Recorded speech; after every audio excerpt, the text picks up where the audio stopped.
नमस्कार, सजग मराठी या न्यूज चॅनलमध्ये आपलं स्वागत आहे।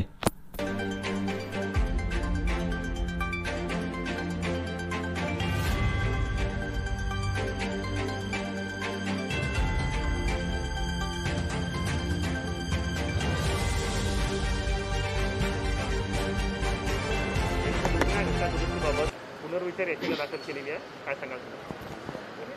मला असं वाटतं की केंद्राची ही भूमिका पहिल्या दिवशीपासून होती की हा सगळा अधिकार राज्याचा आहे। ज्यावेळेस कायदा तयार झाला, 102वी घटना दुरुस्ती झाली, तेव्हा सभागृहात आणि स्टँडिंग कमिटीत हे स्पष्ट केलं होतं केंद्र सरकारने की 102 वेळा घटना दुरुस्तीनंतरही राज्याचे अधिकार राज्यालाच राहतील, केंद्राचे अधिकार केंद्रापुरतं असतील।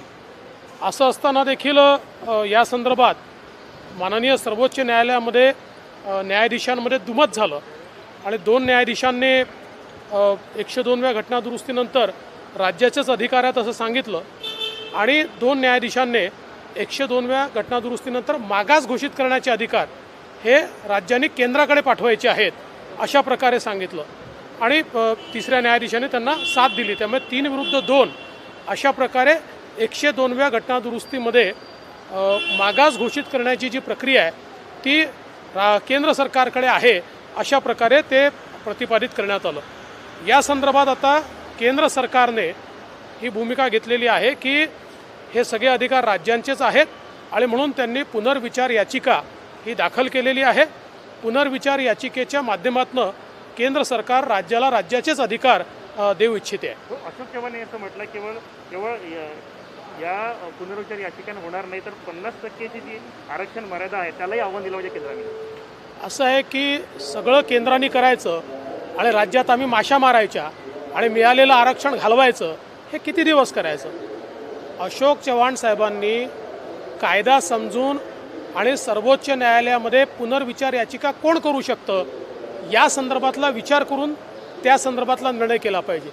आत्ता 50%वरचं जे आरक्षण दिलं होतं ते स्टेट लॉने दिलं होतं, देशाच्या कायद्याने दिलं होतं, राज्याच्या कायद्याने दिलं होतं। त्यामुळे याच्या विरुद्ध पुनर्विचार याचिका केंद्र सरकार कसं करेल? त्याच्या विरुद्धची पुनर्विचार याचिका राज्यालाच करावी लागेल। सगळ्या गोष्टी माहिती आहेत, पण आपली असफलता लपवण्याकरता प्रत्येक गोष्ट केंद्राच्या माथी मारणारे हे लोक, मी तर खरोखर केंद्राचं अभिनंदन करेन की इतक्या वेगानं केंद्र सरकारने या ठिकाणी ही सगळी भूमिका मांडली आणि मला तर वाटतं की इथलं राज्य सरकार हे नौटंकीबाजीमध्ये लागलेलं आहे। म्हणजे मग गव्हर्नरकडे जायचं, आता माहिती नाही का तुम्हाला गव्हर्नरच्या हातात काही नाही? माहिती नाही का तुम्हाला की समाजाला एखाद्या मागास जर घोषित करायचं असेल तर इंदिरा स्वाहानींचं जजमेंट हे अजूनही त्या ठिकाणी सर्वोच्च न्यायालयाने याही निकालात स्वीकारलेला आणि त्या जजमेंटच्या प्रमाणे किंवा आपण जर कॉन्स्टिट्यूशनची रचना बघितली तर त्याप्रमाणे पहिल्यांदा मागासवर्ग आयोग हा राज्याला निर्मित करावा लागेल।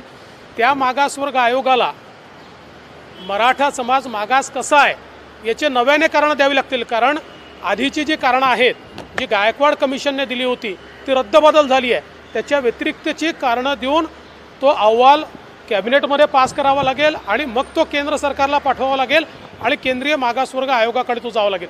ही कुठली भूमिका घ्यायची नाही, टाईमपास करायचा आणि केवळ केंद्रावर सगळं ढकलायचं।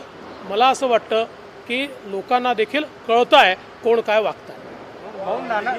नाना पटोलेंनी म्हटलं आहे की 2017 कोण काय होते त्याला कोणी महत्त्वही देत नाही।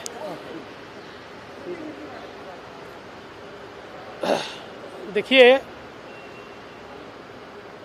जो मराठा आरक्षण के ऊपर केंद्र सरकार ने याचिका दाखिल की है उसमें 102वें कॉन्स्टिट्यूशनल अमेंडमेंट के बाद ये किसी कम्युनिटी को बैकवर्ड घोषित करने के अधिकार ये केंद्र के पास है या राज्य के पास है, ऐसा जब प्रश्न निर्माण हुआ तो केंद्र सरकार ने कहा कि राज्य के अधिकार राज्य के पास ही है।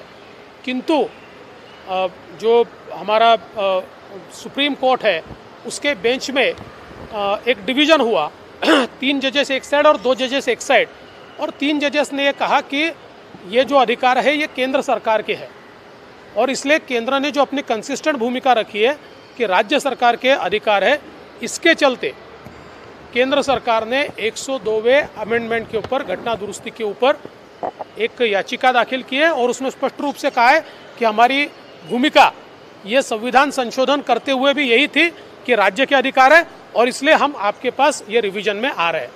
और जहाँ तक 50% से ऊपर का सवाल है तो ये विषय राज्य का विषय है, क्योंकि राज्य के कानून को निरस्त किया गया है, तो राज्य सरकार को इसके संदर्भ में रिवीजन पिटीशन दाखिल करनी पड़ेगी। इसमें केंद्र सरकार रिवीजन पिटीशन दाखिल नहीं कर सकती।